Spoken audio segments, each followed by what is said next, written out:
코로나 이후 서울 명동에는 외국인 손님으로 다시 북적거려졌습니다. 서울도 홍콩, 대만 못지않은 쇼핑 명소로 불리는데요. 대만에서 의류업을 하고 있는 제농님도 이런 한국의 쇼핑 소식을 자주 듣고 있다고 합니다. 왜냐하면 그녀가 대만에서 만난 한국 매니저와의 믿지 못할 사연으로 한국을 다시 보게 되었다고 하는데요. 어떤 재미있는 사연인지 들어보겠습니다. 세상의 다양한 이야기 감동 돋보기입니다. 저희는 실제 사연을 바탕으로 재구성한 스토리를 전달해드립니다. 안녕하세요. 저는 대만의 타이베이에 살고 있는 제농입니다. 한국 사람들은 대만으로 많이 놀러 오더라고요. 저는 아직 한국을 가보지는 못했지만 대만에서 만나는 한국인들의 모습을 잘 알고 있답니다. 같은 동양인인데도 이상하게 한국인은 중국인, 일본인과 달리 너무 키도 크고 인물이 좋아요. 저는 백화점에서 30년 동안 여성복을 팔고 있습니다. 대만이 쇼핑의 나라이니만큼 저의 업계 경력은 베테랑이라고 할 수 있죠.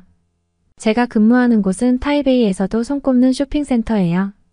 초고가 브랜드 옷은 아니지만 꽤 가격이 나가는 옷들이 많아서 제 매장에 오시는 손님은 예복이나 하객룩으로 많이 사가십니다. 자주 입는 옷이 아니다 보니 고객님들은 어떤 옷을 입어야 하는지 잘 모르시는데요. 매장에 들어오시는 손님의 체형을 눈여겨보고 피부톤도 확인하고 옷을 어떻게 입으실 건지 자세히 물어봐서 꼼꼼하게 코디를 해드립니다. 저도 힘든 과정이지만 이 옷 저 옷 갈아입는 손님도 여간 힘드신 게 아니잖아요. 그래서 고객님이 만족하실 수 있게 진심을 다해 코디를 해드리고 있어요. 고맙게도 그런 마음을 알아주셔서인지 매출도 좋답니다. 하지만 최근 저는 이 일을 관둘까 깊이 고민했습니다. 나이가 들어도 할 수 있고 경력이 많을수록 유리한 직업인데도 불구하고 그 사건 이후로 사람이 무섭고 너무 싫어졌거든요. 2달 전 옷을 사간 20대 여자분이 있었습니다. 친구가 결혼식을 한다지 뭐예요. 아직 어린 나이라 예복이나 하객용 옷을 사본 적이 없었다고 했어요.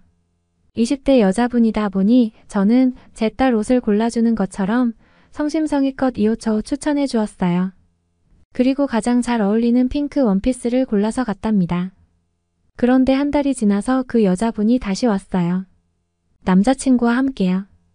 그때 사갔던 옷을 가져온 것 아니겠어요? 한 달이 지나 옷을 다시 가져온 커플은 친구 결혼식 때 입으려고 산 옷인데 옷에 오염이 있어서 입을 수가 없었다고 하더라고요. 그러면서 어떻게 이런 옷을 팔 수 있냐고 저한테 항의했어요. 제가 이 업계 경력이 몇 년인데 밝은 옷을 팔 때는 옷에 오염이 있는지 확인 안 했겠습니까? 그 옷을 팔던 날도 분명 확인했을 겁니다. 작은 자국이라도 있으면 새 상품으로 바꿔주거나 오염이 있다는 것을 분명히 알려주고 파는 접니다. 그런데 그 비싼 옷에 오염이 있었다고 하니 저는 어이가 없었습니다. 그리고 이미 한 달이나 지났잖아요. 환불 규정에는 오택을 떼지 말고 영수증을 지참해서 일주일 안에 오면 환불하도록 되어 있습니다. 하지만 한 달이 지나서 갖고 왔잖아요. 사실은 예전에도 한 달 이상 지나서 옷을 가져오신 분도 계시긴 합니다. 일주일이 지나서 환불이 어렵다고 하면 병원에서 한 달 동안 입원하고 있다 보니 못 가져왔다는 식의 말을 합니다. 그거 거짓말인 거 뻔히 알고 있거든요. 진짜 그런 분은 미리 전화하고 입원 중 사진이라도 보내주려고 합니다. 그리고 당연히 택도 안 뜯지도 않고 오면 너무 미안해합니다. 이 업계에 일을 하다 보면 진상 손님을 많이 만나거든요. 저를 믿고 제가 코디해드리는 옷을 사는 분도 많지만 입은 옷도 안 입었다며 속이고 반품 기간이 지나서 와놓고 몰랐다고 하고 자신한테 잘 안 어울리는데 제가 어울린다고 거짓말을 했다며 소리소리 지르고 막말에 욕까지 하는 사람들 있습니다. 업계 경력 30년에 제가 무슨 일을 안 겪어봤겠습니까? 하지만 이 20대 여자 손님은 진짜 너무한 것 아닌가요? 막 공부 끝낸 사회때가 덜 묻은 순진한 나이 아닙니까? 그런데도 이렇게 경우 없을 수 있는지 모르겠습니다. 그렇게 옷을 들고 온 날 토요일이라 관광객들도 꽤 많았답니다. 매장에 손님이 많은데 오염 있는 옷을 팔았다며 소리를 질렀습니다. 상품이 문제가 있다고 해서 환불 요청을 했어요. 하지만 저는 단호히 거절했습니다. 그 상품은 우리 매장에서 주력으로 밀고 있는 상품이었는데 구매한 지 한 달이 지난 것과 옷에 이염이 없었다고 말했습니다. 그랬더니 그 여자분은 장담하지 말라며 본사에 컴플레인을 걸고 돌아갔습니다.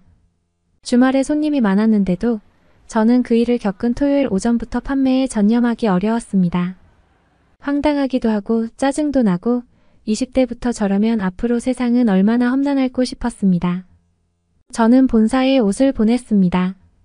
심사를 해달라고 했어요.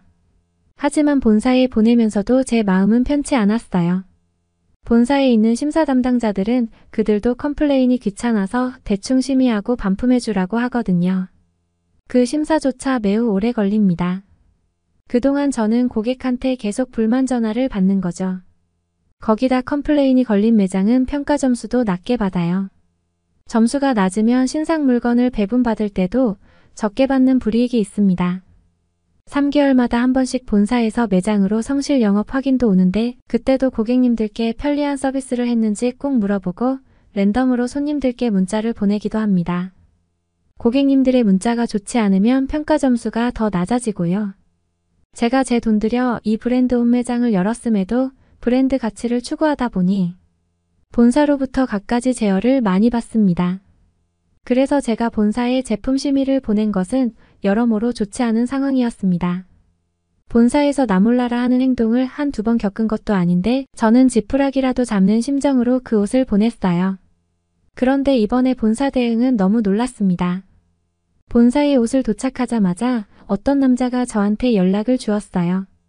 본사의 심사 담당자가 출산 휴가를 들어가는 바람에 본인이 그 업무를 한 달 정도 임시로 맡았다고 하더라고요. 본사 한국 유통무역을 담당하는 한국에서 온 박윤찬이라고 했습니다.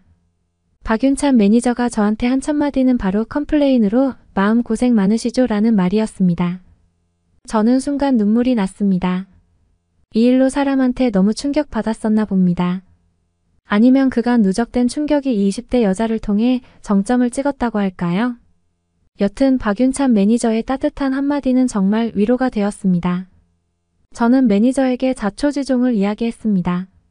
사람이 너무 싫어져서 업계를 떠나고 싶다고 매장도 접을 생각이 있다고 말했습니다. 진심이었어요. 저도 곧 60을 바라보는 나이인데 매장에서 오랫동안 서 있는 것부터 옷을 진열하는 노동까지 벅찼거든요. 그래도 사명이라 생각하고 즐겁게 일해왔는데 이젠 다 놓고 싶더라고요. 윤찬 매니저는 옷을 꼼꼼히 심사해보겠다고 했습니다. 그리고 그 결과를 최대한 빨리 알려주겠다고 했어요. 말이라도 매우 고마웠죠. 저는 그 전화를 받은 날 며칠 동안 못 자던 잠을 좀 잤습니다. 그냥 제 편이 생긴 것 같았어요. 이틀 뒤 제 매장에 한국 멀쑥하게 생긴 한국 남자가 왔습니다. 키가 훤칠하고 짙은 검은 머리에 눈은 가로로 길게 찢어진 날카로운 눈매지만 입술꼬리가 살짝 올라간 것이 개구지면서 착해 보였습니다. 한국 남자는 우리 브랜드 종이 가방을 들고 있어서 저는 한눈에 그가 박윤찬 매니저일 거라 생각했어요. 하지만 매니저가 매장까지 찾아오진 않거든요. 의아해하는 저의 모습을 보고 한국 남자는 웃으면서 박윤찬입니다. 라고 하는 거예요. 착용 여부 심사를 한 옷을 들고 진짜 매장으로 찾아온 것입니다. 저는 너무 놀랍고 고마웠습니다. 매니저는 이 옷은 착용한 옷이 맞다는 심사 결과표를 주었습니다. 저는 통쾌했습니다. 이제 그 어린 여자에게 전화를 해야겠구나 싶었죠. 하지만 근무 중에 그런 불만 전화를 하고 나면 남은 시간을 일에 집중할 수가 없어서 퇴근 후에 문자를 남겨서 따로 전화를 해야겠다고 생각하고 매니저에게 감사 인사를 전했습니다. 제 사정을 들은 매니저는 고객 전화번호를 알려달라고 했습니다. 이런 컴플레인은 최대한 빠르게 처리하는 것이 상대방을 위해서도 좋고 오후 매장 근무에 지장이 있다고 하니 자신이 직접 전화해서 마무리를 짓겠다고 하더라고요. 제가 이 일하면서 고객 컴플레인을 자신이 전화하겠다는 사람은 처음 봅니다. 여기도 뭔가 애송이 냄새가 풀풀 나는 게 안심이 되지 않더군요. 하지만 매니저는 간곡하게 고객의 전화번호를 요청했어요. 저는 그렇다면 제 핸드폰으로 전화하시라고 했어요. 개인정보를 다른 사람에게 넘겨줬니 어쩌니 하는 소리가 생길까봐요. 저는 노트에 적어놓은 20대 여자의 핸드폰을 제 핸드폰에 입력했습니다. 그리고 매니저에게 전화를 줬지요. 매니저는 그녀에게 전화를 걸었지만 전화를 안 받더라고요. 그래서 문자를 남겼어요.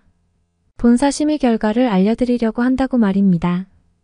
저는 내심 그 여자분이 전화를 받아서 이 컴플레인의 끝을 박윤찬 매니저가 마무리해줬으면 좋겠다고 생각했어요. 지치기 싫었거든요. 전화를 2번 하고 문자를 보냈는데도 연락이 없었습니다. 매니저는 매장에 온 김에 쇼핑센터 전체를 잠시 둘러보고 오겠다며 했어요. 경쟁업체의 매장 배치라던가 손님 반응을 살피했다는 거죠. 그리고 30분쯤 지났을까요? 박윤찬 매니저는 다시 본사로 가보겠다고 하더라고요. 고객에게는 전화가 없었냐고 물어도 봤어요. 안타깝게도 연락은 오지 않았습니다. 매니저는 휴대폰을 잠시 달라고 하더라고요. 그리고 보더니 미소를 짓던데요. 그러면서 사진을 보여주었습니다. 제가 그녀의 휴대폰 번호를 저장하고 일정 시간이 지나서 그녀의 프로필이 떴습니다.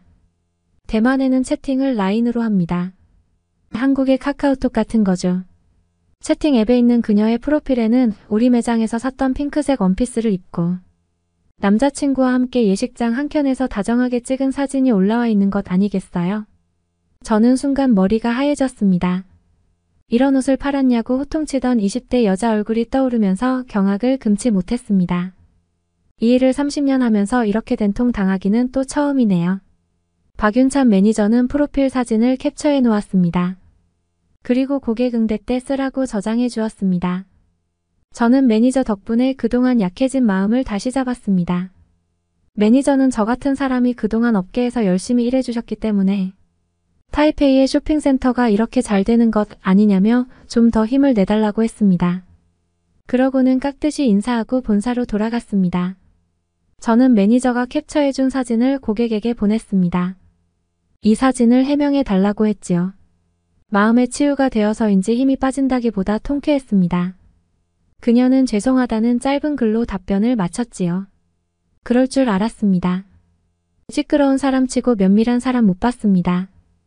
며칠을 소갈이 한 것에 비하면 너무 허무하게 해프닝이 끝났습니다. 박윤찬 매니저 덕에 불면증도 사라졌습니다. 그리고 이 일을 조금 더 해볼까 하고 매장으로 출근하고 있습니다.